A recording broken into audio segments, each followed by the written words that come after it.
अस्सलाम वालेकुम जी खुशमदीद दोस्तों। मैं हूँ आपका अपना भाई ज़ैद हसन और आप देख रहे हैं मेरा यूट्यूब चैनल ज़ैद चंडे व्लॉग। दोस्तों काले तितर के लिए एक बहुत ज़बरदस्त और नायाब मालूमात लेके आप तमाम दोस्तों भाइयों की खिदमत में हाजिर हुआ हूँ।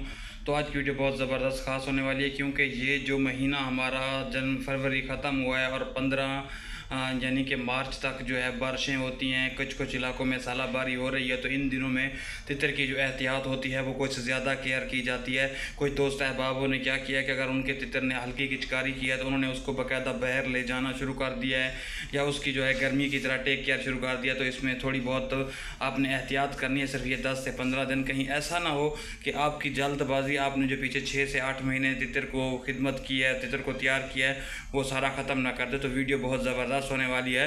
वीडियो शुरू करने से पहले आप तमाम दोस्तों भाइयों से रिक्वेस्ट है कि जिन भाइयों ने अभी तक हमारे चैनल को सब्सक्राइब नहीं किया तो फर्स्ट ऑफ ऑल हमारे चैनल को सब्सक्राइब कर दें ताकि इस तरह जो भी नई और मालूमाती वीडियो आए तमाम दोस्तों पर पहुँचती रहे। दोस्तों अगर आपको मिसाल के तौर पे मैं जो आपको बताना चाह रहा हूँ कि आजकल जैसा कि मौसम का आपको पता है, पंजाब के मुख्तलिफ़ इलाकों में हल्की फुल्की बारिश है, कहीं पे सालाबारी हो रही है, बर्फ़बारी भी 1-2 इलाकों में हुई है। तो आपने ना तितर की जो उसकी टेक केयर है वो पहले सर्दी की तरह ही करनी है। और मौसम में थोड़ी बहुत अंगड़ाइयाँ आ रही हैं, तब्दीली आ रही है, तो इसके हिसाब से ना आपने बिल्कुल जो है ना वो लापरवाही नहीं करनी कि इससे जो है ना आपके पूरे 6 महीने जो आपने इंतज़ार किया है तितर के लिए, बुलाई के लिए, तो वो आपका जो शौक़ है वो ख़राब हो जाए। दूसरी बात ये कि अगर दोस्त आप सब्ज़ा दे रहे हैं तो पूछ रहे थे कि सब्ज़े में क्या क्या चीज़ें दे, कोई चाहे दोस्त आप मटर दे रहे थे, तो इन दिनों में मटर का आपने ख़ास तौर एहतियात करना है। मटर से जो बद हज़मा होता है, तितर का पोटा बंद होता है, तो मटर आप बिल्कुल ना दें। इसके अलावा जो है कुछ दोस्त धनिया वगैरह दे रहे थे, उसका भी आप परहेज़ करें।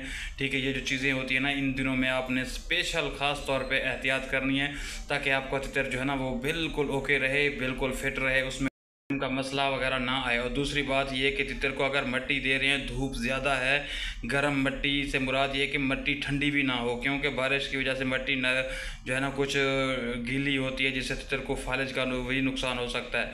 आपकी लापरवाही मौसम में तब्दीली आपके तितर को फालिज भी हो सकता है, तो पानी का भी आपने ख्याल रखना है। ठीक है, ये एहतियात है जो आपने 15 तारीख से 20 तारीख यानी कि तीसरे महीने की 15 से 20 तक आपने करना है। उसके बाद जो है ना गर्मी जो है ना पंजाब में मोस्टली ज़्यादा शुरू हो जाती है, तो फिर आपने ये जो है ना आम रूटीन पे ले आना, तितर को टोरे पे ले जाना है, बैर घुमाना फिराना है, जो आम रूटीन में हम करते थे वो वाला करना है। लेकिन इन दिनों पे आपने एहतियात करना है, कहीं ऐसा ना हो कि आपकी थोड़ी सी जल्दबाजी के फलां दोस्त का तितर बोल रहा है मैं बैर लेके जाऊँ, घुमाऊँ, टोरा दूँ, मेरा तितर भी बोले, तो भाई थोड़ा सब्र करें। इंशाल्लाह आपका तितर उससे आपको बेहतर रिज़ल्ट देगा और वो बंदा आपका तितर देख के हैरान होगा। ठीक है, सब्र बहुत बड़ी चीज़ है।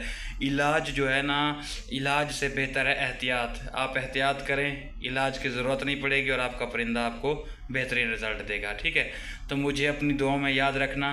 वस्सलाम।